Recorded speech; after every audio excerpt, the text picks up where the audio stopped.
여러분 안녕하십니까? 광주 MBC 뉴스투데이 시작합니다. 먼저 오늘의 주요 뉴스입니다. 광주 도시철도 2호선 공사에 따른 시민 불편을 해소하겠다며 광주시가 신속 대응 TF를 가동했지만 수년간 이어진 불편이 곧바로 해소될지는 의문입니다. 학생 수 감소로 어려움을 겪고 있는 전남의 교육 현장이 AI와 디지털 등 다양한 첨단 기기를 활용한 미래교실로 돌파구를 모색하고 있습니다. 10년 전 국립아시아문화전당이 개관할 때 첫 융복합 전시를 열었던 사운드 아트의 거장 묘지 이케다가 전당 개관 10주년을 맞아 다시 개인전을 열었습니다. 더불어민주당 당권 경쟁에 나선 박찬대 전 원내대표가 전남을 찾아 이재명 정부의 성공에 자신이 적임자라고 밝혔습니다. 광주 도시철도 2호선 공사 현장 주변을 지날 때면 운전의 불편함을 감수해야 하거나 위험하게 느껴지는데요. 지금까지 3,000건이 넘는 민원이 접수됐습니다. 광주시가 시민들의 불편을 해소하겠다며 신속 대응 TF를 가동했지만 수년간 지속되어 온 불편이 한 번에 해소될지는 의문입니다. 송정근 기자의 보도입니다. 한 승용차가 도시철도 2호선 공사가 한창인 백운교차로를 지나갑니다. 공사 구간에 설치된 복공판을 지나가자 승용차가 심하게 흔들립니다. 복공판과 인접차로에 단차가 커 차량이 흔들린 건데 이 사고로 차량 앞 범퍼가 박살났습니다. 이런 사고를 당한 피해자뿐만 아니라 사고를 당하지 않은 시민들도 불편하고 걱정되기는 매한가지입니다. 일단 차가 정차가 많이 되고요. 그다음에 또 이렇게 좁다 보니까 옆에서 나온 차들과 이렇게 충돌 위험도 있고 또 운전하기도 좀 힘들기도 하고 그런 것 같아요. 차량 파손과 소음 등 공사가 진행된 지난 6년 동안 접수된 민원만 3,100여 건, 1년에 500건으로 하루에 한 건 이상 민원이 접수되고 있습니다. 여기에 지난해 말 공사 구간의 모든 도로를 개방하겠다던 약속까지 두 차례 연기되면서 시민들의 불만이 커지고 있습니다. 너무 공사가 늦어요. 빨리 끝난다가지만 이거 보셔야죠. 이 교통량이 너무 많고 그런데 좀 공사를 좀 빨리 좀 끝내주시면 좋겠습니다. 광주시는 공사 구간에서 예상하지 못한 안반 물량이 증가했고 지하에 매설된 상하수도관 등 지작물이 설계보다 추가로 발견돼 도로 개방이 지연됐다고 설명했습니다. 그러면서 시민 불편을 해소하기 위해 도시철도 TF를 만들어 신속 대응에 나서겠다고 밝혔습니다. 특히 앞으로 30일간 집중 해소 기간을 운영해 복공판과 도로면 단차에 따른 불편 상황과 차선 및 유도선 불편 상황 등을 해결하기로 했습니다. 도로 개방은 당초 원래 6월 말로 우리가 예상을 발표를 했지만 지연이 한 6개월 정도 지연이 되고 있습니다. 그래서 12월 22일까지는 무조건 저희들이 전면 개방을 하겠다는 말씀을 미리 드립니다. 현재 도시철도 2호선 1단계 공사의 토목공사 공정률은 지난달 30일 기준 92% 수준이며 공사 구간 도로는 42%가 개방됐습니다. 한편 광주시는 도시철도 2호선 1단계 개통 연기와 관련해 조만간 개통 시점을 공개하고 시민들의 양해를 구할 방침입니다. MBC 뉴스 송정근입니다. 장기화하고 있는 극심한 폭염에 많이 힘드시죠? 오늘도 찌는 듯한 더위가 이어지겠습니다. 전남 진도를 제외한 광주와 전남 모든 지역에서 폭염 경보가 발효 중인 가운데 오늘 광주의 낮 최고 기온 무려 35도 안팎까지 치솟겠습니다. 어제보단 2도가량 낮은 기온입니다만 그렇다고 하더라도 정말 덥겠고요. 후텁지근하고 습한 기온에 체감 온도는 이보다도 더 높게 오르겠습니다. 오늘도 온열 질환에 각별한 주의가 필요하겠습니다. 오늘 하늘 맑고 깨끗하게 드러나 있습니다. 종일 따가운 햇볕이 쏟아지겠고요. 일부 지역에서는 잠시 소나기가 지날 수 있겠습니다. 광주와 전남 서부 지역을 중심으로 5에서 30mm가량의 소나기 예보 나와 있습니다만 더위를 식히기엔 부족하겠습니다.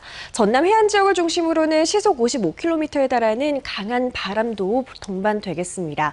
전남 많은 지역에서도 낮 최고 기온 35도를 웃돌며 더운 날씨가 이어지겠고요. 당분간 35도 안팎의 더위는 지속되겠습니다. 날씨 정보였습니다. 연일 덥고 습한 날씨가 이어지면서 전남대병원 응급의료센터를 찾은 온열질 환자가 지난해보다 한 달 먼저 발생한 것으로 조사됐습니다. 지난해에는 7월 25일에야 첫 온열 질환자가 응급센터를 찾았지만 올해는 지난달 28일 농사일이 끝나고 쓰러진 80대 환자를 시작으로 벌써 4명의 온열 질환자가 치료를 받았다고 병원 측은 설명했습니다. 이재명 정부 국정 운영의 밑그림을 그리는 국정기획위원회가 순천을 찾아 지역 현안과 민심을 들었습니다. 국정기획위원회는 대통령의 핵심 공약인 균형 발전을 위해 노력하겠다고 밝혔습니다. 유민호 기자가 취재했습니다. 새 정부의 전하고픈 말을 종이에 눌러 적습니다. 탁상에서는 바쁘게 대화가 오갑니다. 대통령 직속 국정기획위원회는 순천을 찾아 호남권 민심 청취 둘째 날 일정을 시작했습니다. 본격적인 민원 접수 전부터 현장에는 많은 지역민이 몰렸습니다. 장애인과 고령층 등 지역 교통약자의 이동권 보장 요구부터 차량 이동을 할 때 차가 지원이 안 돼서 장애인 차량이라든가 교통약자 차량이 있는데 차가 너무 적어서 배정이 안 돼요. 그래서 저희는 택시를 타고 갈 경우가 많고 지역 경제 활력을 위해 은퇴 세대의 일자리 확보에 신경 써야 한다는 정책 제안까지 다양한 의견이 쏟아졌습니다. 은퇴자들의 일자리가 없어가지고 하루 4시간 정도 일했으면 좋겠다. 그러면 이제 지역 경제를 움직이는 분들이 그분들이거든요. 그래서 그분들의 어떤 일자리를 주게 되면 지역 경제도 활성화가 되고 국립순천대학교도 현장을 찾아 도민 생명권 보장을 위한 의과대학 설립 제안을 접수했습니다. 새 정부 국정과제에 전남 국립의대 신설이 반드시 포함돼야 한다는 겁니다. 국정과제에 포함된다면 우리 전남도 드디어 이제 국립의과대학을 갖게 되고 전남 도민의 건강을 안전하게 좀 지킬 수도 있고. 국정기획위는 순천시가 승주 빌대에 조성 중인 그린바이오 산업단지도 둘러봤습니다. 지역 소멸과 인구 유출로 위기를 겪는 현장 곳곳을 점검하며 이재명 대통령의 대선 핵심 공약인 균형 발전을 국정과제에 반영하겠다는 방침입니다. 우리 정부에서 강력히 추진을 하는 국가균형 발전 차원에서도 예산을 투입을 해서 이렇게 기획하고 있는 그린바이오 직접단지를 만들어야 될 필요성을 생생하게 느꼈습니다. 전라남도는 국정기획위에 국립의대 설립과 석유화학 철강산업 대전환, 광양만권 미래첨단 소재 국가산단 조성 등을 건의한 상황입니다. 새 정부 청사진인 국정과제에 지역의 목소리가 얼마나 반영될 수 있을지 관심이 커지고 있습니다. MBC 뉴스 유민호입니다. 앞서 들으신 것처럼 호남권 경청 투어를 진행 중인 대통령 직속 국정기획위원회는 구례 서시교 철거로 갈등을 빚고 있는 구례군도 찾았습니다. 국정기획위는 어제 구례군에서 서시교 철거에 대한 군민들의 의견을 수렴하고 대응책을 마련하기로 했습니다. 이 자리에서 군민들은 서시교를 철거할 경우 교통 불편을 가중시킬 수 있다며 철거 반대를 주장했고, 반면 익산국토관리청은 5년 전에 발생한 구례 홍수 피해를 예방하기 위해선 서시교를 철거하고 다시 건설해야 한다고 설명했습니다. 지난달 파산을 선고받은 위니아전자 매뉴팩처링의 광주 생산 공장이 652억 원에 매각됐습니다. 경매 전문 사이트인 지지옥션에 따르면 지난달 전국 최고 낙찰가 물건은 위니아전자 매뉴팩처링 공장으로 광주의 대표 군수기업인 코비코가 감정가의 72.6%인 652억 1천만 원에 낙찰받았습니다. 위니아전자 매뉴팩처링은 위니아전자 제품을 위탁 생산하는 업체로 서울회생법원은 지난달 위니아전자 매뉴팩처링의 파산을 선고했습니다. 더불어민주당 당권 경쟁에 나선 박찬대 전 원내대표가 어제 전남도의회에서 기자회견을 열고 정권 재창출을 위해 이재명 정부가 성공해야 한다며 자신이 그 적임자라고 밝혔습니다. 박 후보는 자치단체 간 행정통합 문제에 대해 중앙정부 역할론을 이야기하며 적극적인 개입을 시사했습니다. 보도에 김윤 기자입니다.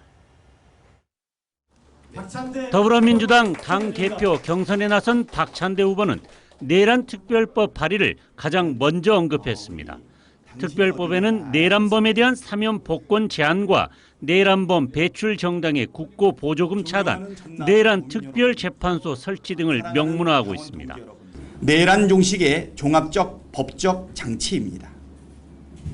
저 박찬대는 내란 특별법을 통해 12.3 내란을 완전히 매듭 짓겠습니다. 전남 지역 공약으로는 전남 국립의대 설립과 여수 국가산단 살리기, 전남 신재생에너지 허브 구축, 무안 국제공항의 국토 선남권, 관문공항 육성을 들었습니다. 박 후보는 전남은 민주당의 영원한 선생님이라며 민주당이 갈 길을 잃었을 때 가야 할 길을 가르쳤다고 한껏 추켜 세웠습니다. 저 박찬대 그 선생님 앞에 부끄럽지 않은 좋은 학생이 되겠습니다. 전남과 경북, 전북 등에서 기초지자체 간 행정통합 문제와 관련해서도 적극적인 개입을 시사했습니다. 행정통합을 지방자치단체가 자율적으로 진행하도록 내버려 두는 것은 중앙정부의 권한을 사용하지 못하는 것이라며 자생적 움직임과 정부 차원의 지원이 동시에 진행돼야 한다고 밝혔습니다. 스스로 자생적으로 일어나는 노력과 함께 제도적, 입법적, 예산적 지원이 동시적으로 일어나야 되지 않나. 질탁동시라고 말씀드릴 수 있는 것 같아요.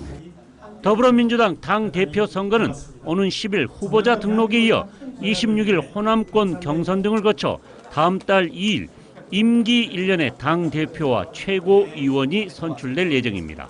MBC 뉴스 김윤희입니다.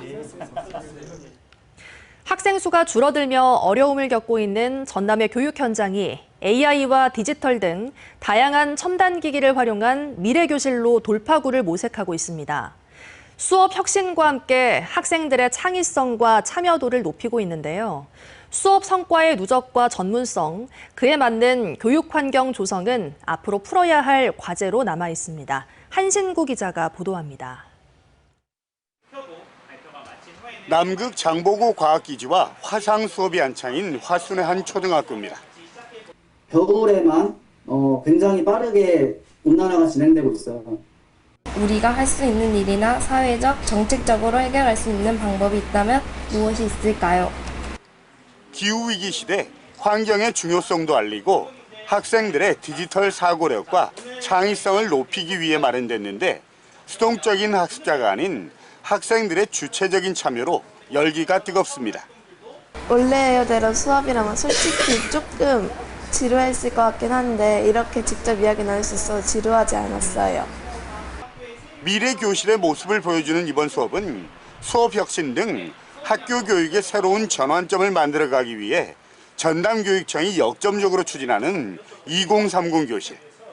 학력 인구가 줄고 작은 학교가 늘어가는 전남 교육 환경에 맞추어서 새로운 돌파구를 찾자는 공감대에서 시작됐는데 최근 유행하는 AI와 디지털을 적극 활용하는 등 다양한 첨단 기기의 접목을 통해서 미래 교실의 밑그림을 그려가고 있습니다. 2030 교실은 단순히 기술 혁신을 넘어 전남 수업 대전환의 핵심이 될 것입니다. 올해는 초등학교 43곳을 비롯해 중등 40곳 등 모두 134개 교실이 마련돼 미래형 수업 공간 조성과 수업의 대전환을 통해서 미래 사회가 요구하는 새로운 핵심 인재 양성에 주력하고 있습니다.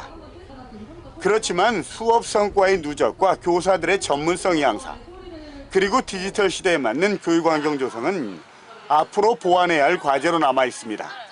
같은 뜻과 의지를 가진 열정적인 선생님들이 많이 참여를 하시면서 함께 수업 연구도 적극적으로 이루어지고 또 나아가서는 이런 수업들을 학생들과 나눌 수 있는 여러 교육 네트워크들이 두터워질 수 있게끔 학생과 교사가 서로 협력하며 변화와 혁신을 주도하는 2030 교실이 학력 인구 감소로 위기에 놓여 있는 전남의 학교 현장에 새로운 활력을 불어넣고 있습니다.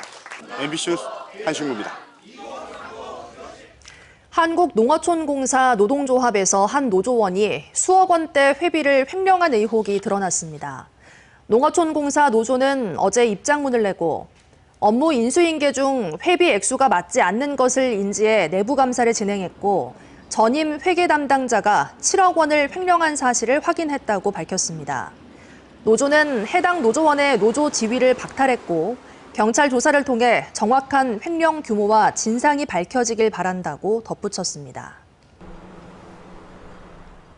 민주사회를 위한 변호사 모임 광주 전남지부가 휴일 촛불 집회에 참석했다는 이유로 국가공무원법 위반 혐의로 기소된 백금열 교사의 항소심 재판부에 대한 위헌 법률 심판 제청을 촉구했습니다. 민변은 성명을 내고 윤석열 정부 시절 백 씨가 집회에 참석해 대통령 내외를 풍자하는 노래를 부른 행위는 시민으로서의 표현의 자유였다며 공무원의 정치적 중립은 직무의 중립성과 국민 신뢰 확보를 의미하는 만큼 공적 가치가 훼손되지 않는 범위에서 공무원의 정치적 표현의 자유는 필요 최소한의 범위 내에서만 제한돼야 한다고 강조했습니다.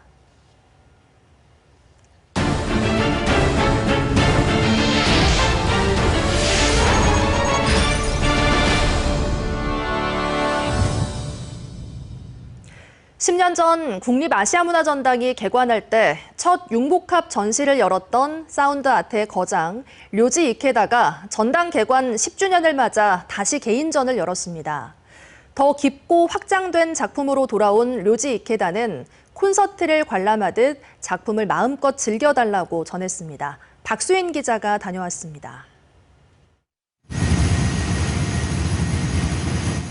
10년 전 0과 1로 이루어진 일상의 데이터를 흑백의 바코드와 전자음으로 변환해 국립아시아문화전당에서 선보였던 료지 이케다. 10년 만에 전당에 돌아온 그의 작품은 더 정교하고 고도화됐습니다. 데이터를 단순한 정보가 아닌 조형적 재료로 활용하는 료지 이케다는 시각적, 청각적 감각의 극한을 추구하는 데이터 미학의 선구자로 불립니다. 전당 개관 10주년을 기념하는 이번 전시에선 인간의 DNA에서 천체 물리학에 이르는 방대한 정보의 스펙트럼을 더욱 정밀하고 고도화된 알고리즘을 통해 영상과 소리로 구현했습니다. 신체를 울리는 어떤 그런 커다란 사운드, 그리고 밀리픽셀로 움직이는 그런 빠르게 움직이는 화면들을 가지고 인간의 어떤 시청각을 굉장히 극도로 자극시키는 그런 작품을 통해 감각적인 한계와 인지의 한계를 실험합니다. 작품 하나를 구상하고 완성하는 데 10년이 넘게 걸릴 만큼 치밀하게 데이터를 분석하고 철학적 질문을 던지지만 관람객에게는 어떠한 메시지도 전달하지 않습니다. 작품과 관람객 사이에 아무것도 개입되는 걸 원치 않는 그는 언론에 자신이 노출되는 것조차 경계합니다. 스스로를 작곡가라고 칭하는 료지 이케다는 콘서트 관람객이 연주자에게 질문을 던지지 않듯 자신의 작품도 콘서트처럼 봐주길 바란다고 전했습니다. 작가의 바람대로라면 그의 작품을 제대로 감상하는 방법은 간단합니다. 모든 감각의 문을 활짝 열고 작품 속에 몰입하는 겁니다. MBC 뉴스 박수인입니다. 목포가 요트와 유람선을 연계한 해양 관광에 속도를 내고 있습니다. 특히 요트에서 숙박까지 가능한 요트 스테이가 본격 추진되며 체류형 관광지로 주목받고 있습니다. 문현철 기자의 보도입니다. 목포항을 출발한 요트 한 척이 유달산과 사막도를 배경으로 바다 위를 유유히 미끄러집니다.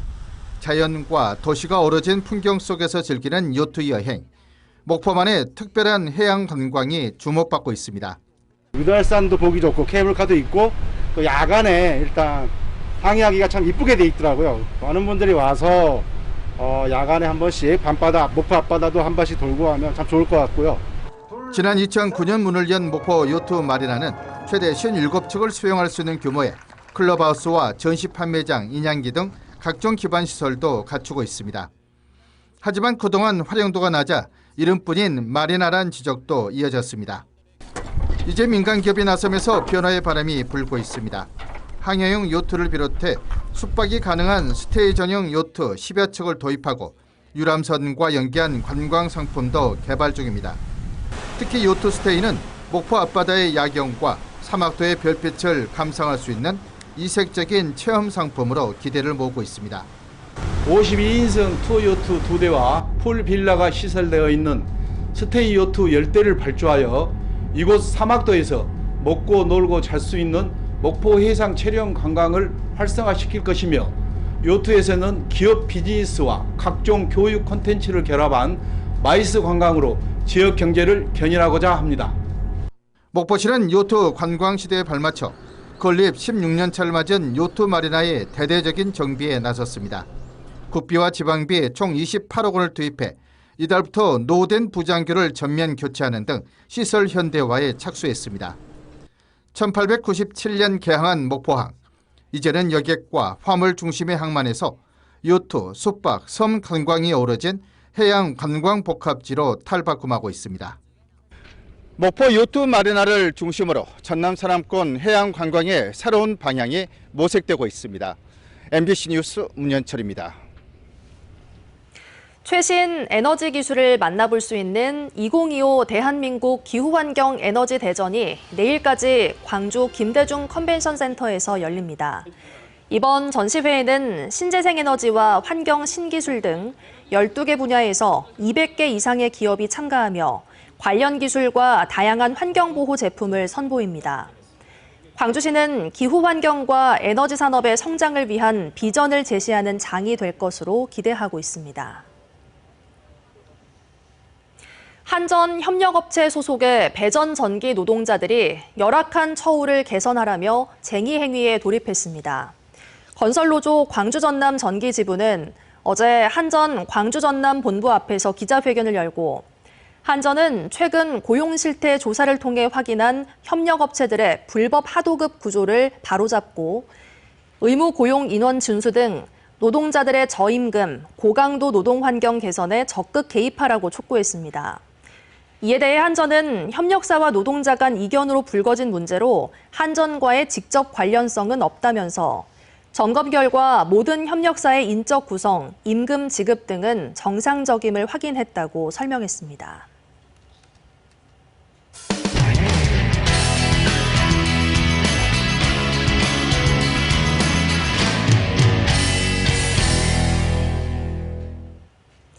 숨막히는 폭염 속에 걷다 보면 횡단보도의 그늘막 하나가 오아시스처럼 느껴지기도 하는데요.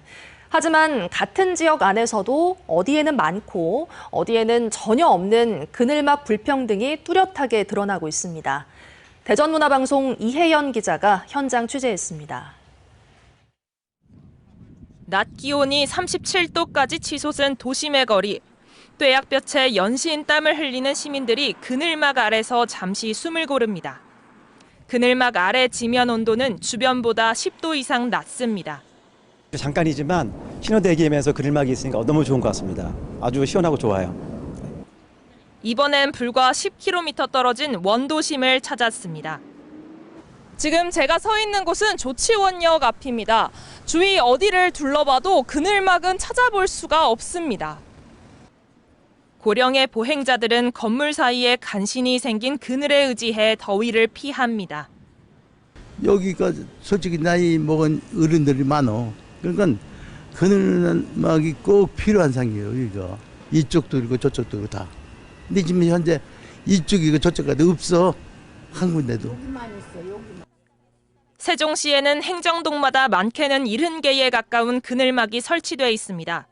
하지만 원도시민 조치원읍에는 23개뿐이고 면 지역에는 1개도 설치돼 있지 않은 경우가 많습니다. 조치원읍은 세종시에서 인구가 가장 많고 면 지역은 동 지역보다 고령 인구 비율이 훨씬 높아 폭염에 더욱 취약한 지역입니다. 서울의 사정도 비슷합니다. 서울의 경우도 전체 그늘막 3,400개 가운데 강남 3구에는 각각 200개 이상이 설치된 반면 마포와 서대문, 강북구 등은 70개 남짓에 그칩니다. 많은 지자체들이 행안부 지침에 따라 유동인구가 많고 인도폭이 3m 이상인 곳에만 그늘막을 설치하면서 온열 질환에 더 취약한 지역은 우선순위에서 밀려나고 있습니다. 더위를 피할 권리조차 평등하지 못한 사회. 당분간 체감온도 35도 안팎의 숨막히는 무더위가 이어질 것으로 보여 복지의 그늘을 막을 대책이 시급해 보입니다. MBC 뉴스 이혜연입니다. 화순군이 공공 배달 앱인 먹개비 이용 활성화를 위해 이달 말까지 여름맞이 할인 이벤트를 진행합니다. 3,000원 할인 쿠폰을 1인당 4회까지 제공하고 먹개비 앱에서 12,000원 이상 주문하면 사용할 수 있습니다. 한편 공공 배달 앱인 먹개비는 소상공인들의 배달 앱 수수료 부담을 덜기 위해 도입됐고 민간 배달앱보다 1.5% 낮은 중개수수료로 이용할 수 있습니다. 프로축구 광주FC가 유니폼 경매 수익금 전액을 어린이 환자 치료비로 기부했습니다.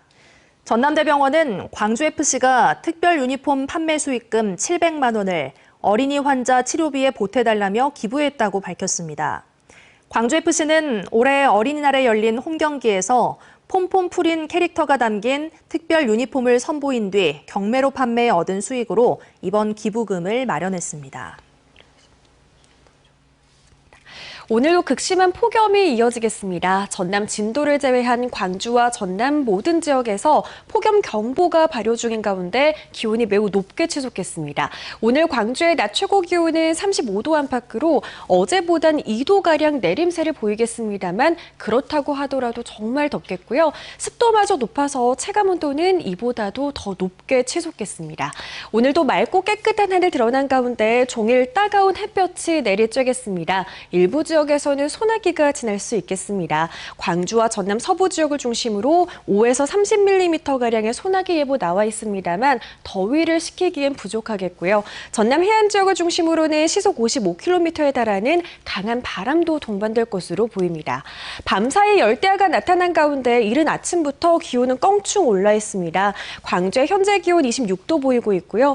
전남 많은 지역에서 한낮 기온 35도를 웃돌면서 정말 덥겠습니다. 곡성의 낮 기온은 무려 36도까지 치솟겠습니다. 바다의 물결은 잔잔하게 일겠습니다. 당분간 35도 안팎의 폭염은 지속되겠습니다. 날씨 정보였습니다. 이상으로 뉴스 마칩니다. 함께해 주신 여러분 고맙습니다. 언제 어디서나 내 손 안의 뉴스. 광주 MBC 뉴스 유튜브 구독으로 함께하세요.